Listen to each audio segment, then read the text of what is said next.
Welcome back to another technical deep dive here in the debug zone. Today we're tackling a big question and breaking it down with insights from other users. Hopefully this clears up some misconceptions and helps you get the answer you need. So buckle up, stay a little curious, and let's jump right in.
And that's a wrap.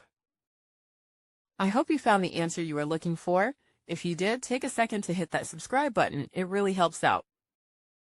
And let me know in the comments which solution worked best for you. See you next time in the debug zone.